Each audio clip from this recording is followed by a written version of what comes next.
Buen día, ¿cómo están? Continuamos con el estudio de los Evangelios. Este es el tema 12, el bautismo de Jesús.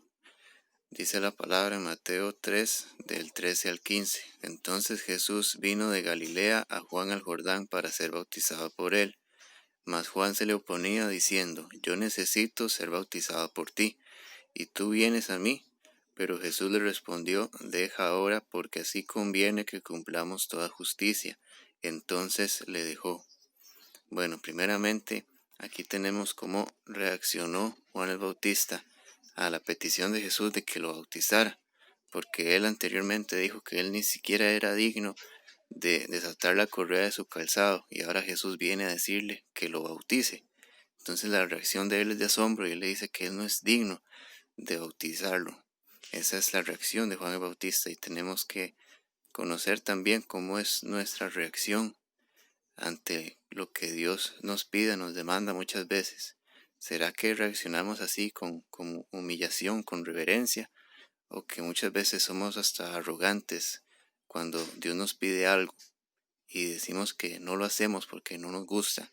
O como por ejemplo le pasó a Jonás, que lo hemos estudiado anteriormente. Y vemos la respuesta de Jesús que dice, deja ahora porque así conviene que cumplamos toda justicia. Dice la palabra también, y lo vamos a estudiar, que Jesús dijo que él no vino a abolir la ley, él no vino a quitar la ley, sino que él vino a cumplirla perfectamente. Y por esta razón era que Jesús estaba bautizando también, porque así lo establecía la ley y así era necesario. Así era que tenían que cumplir toda justicia. Amén. Y bueno, dice la palabra en 1 de Juan 3:5. Y sabéis que Él apareció para quitar nuestros pecados, y no hay pecado en Él. Aquí empezamos a ver cómo hay grandes situaciones que hacen este hecho de que Jesús se bautizara algo muy importante, muy impresionante, porque el bautismo que hacía Juan el Bautista era para arrepentimiento de los pecados, para el arrepentimiento de las personas. Y dice la palabra que no había y que no hay pecado en él, en Jesús. Entonces, ¿por qué Jesús se tenía que bautizar en arrepentimiento si él no había pecado y si no había pecado en él?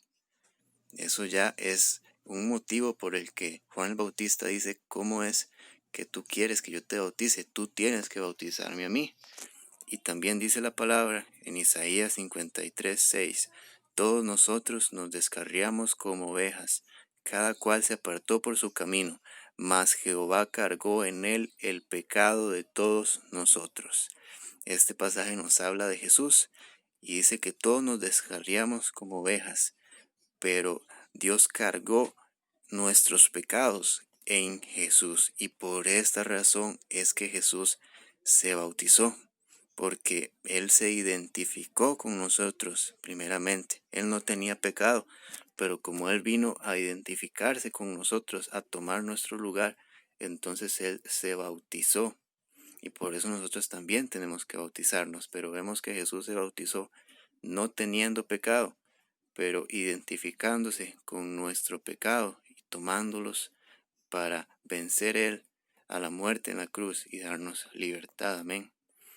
Entonces podemos ver también este pasaje muy impresionante que está en Juan 18:11. Dice, Jesús entonces dijo a Pedro, mete tu espada en la vaina, la copa que el Padre me ha dado, no la he de beber.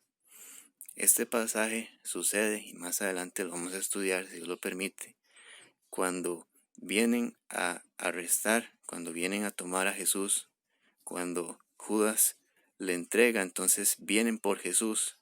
Y cuando vienen por Jesús, Pedro reacciona y ataca al soldado romano que le iba a apresar, a Malco, y dice que le cortó su oreja, y luego Jesús sanó la oreja de este soldado.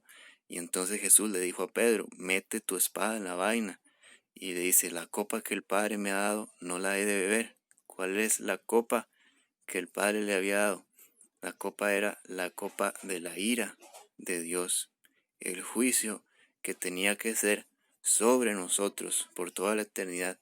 El Padre lo hizo en Jesús y por medio de Jesús nos redimió. Amén.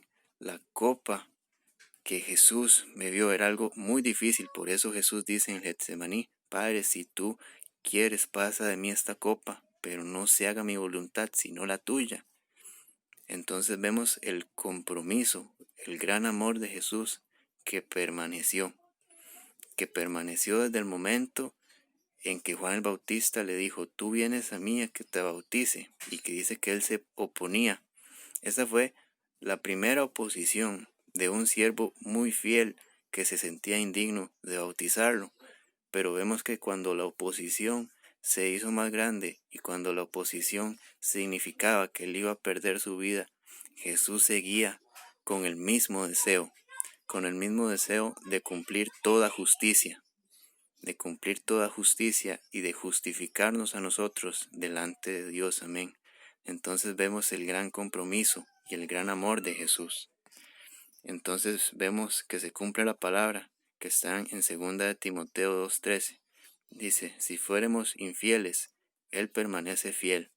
Él no puede negarse a sí mismo. Vemos que Jesús, desde que inició su ministerio, pasó muchas situaciones difíciles en su humanidad, que Él vino a representarnos, que Él vino a identificarse con nosotros, pero Él no abandonó esa misión que Dios le había dado. Él permaneció fiel y nos da este ejemplo, que nosotros permanezcamos fieles a Él, porque en este camino hay muchas dificultades, muchas piedras, es un camino difícil, dice la palabra, pero así como Jesús permaneció en los momentos, en las pequeñas dificultades y en las grandes dificultades, en los momentos agradables y en los que no eran nada agradables, así Él nos da este ejemplo. Amén. Y dice la palabra en 1 Samuel 15:22, y Samuel dijo: se complace Jehová tanto en los holocaustos y víctimas, como en que se obedezca las palabras de Jehová. Ciertamente el obedecer es mejor que los sacrificios, y el prestar atención que la grosura de los carneros. En esta palabra fue lo que el profeta Samuel le dijo a Saúl, después de que Dios le había dado una orden a Saúl de que exterminara un pueblo y todo lo que había en ese pueblo. Y Saúl tuvo la gran idea, entre comillas, de destruir ese pueblo y dejarse algunas cosas, algunos animales, algunas propiedades que ellos tenían. Él tuvo esa idea, y de presentar una ofrenda a Dios de eso que el Señor le había dicho que destruyeran completamente. Entonces viene a ser una situación similar a lo que pasó con Jesús, porque estamos ante dos peticiones. La petición que Dios le hizo a Saúl era muy clara: tenía que hacer todo, que destruir todo. Y él decía: tal vez es algo insignificante que yo destruya esto, que me puede servir, que yo destruya este bien que me puede servir. Pero para el Señor era necesario, y eso era lo que le había ordenado, y él no lo hizo. Entonces dice que para Dios es más agradable que le obedezcan a que le den sacrificios. Y por eso el Dios el Padre dijo: este es mi Hijo amado en quien tengo complacencia, en el versículo anterior que vamos a estudiar. Por eso Él se tuvo tanta gloria en su Hijo. Él se alegró tanto en su Hijo porque su Hijo fue obediente. Él no tenía por qué bautizarse, porque no había pecado en Él, pero como Él se identificó con nosotros y cargó nuestro pecado, Él fue obediente hasta morir en la cruz, hasta bautizarse, que era tal vez lo menos doloroso que había en su caminar, pero Él también fue obediente en esto. En las cosas pequeñas y en las cosas muy grandes, Jesús fue obediente y permaneció fiel. Así que esta es una gran enseñanza que nos deja estos pasajes en el día de hoy. Bueno, cada semana, si Dios quiere, habrá un nuevo mensaje bíblico y un poema cristiano. Suscríbete, deja tu like y comparte el video si te gustó. Dios te bendiga.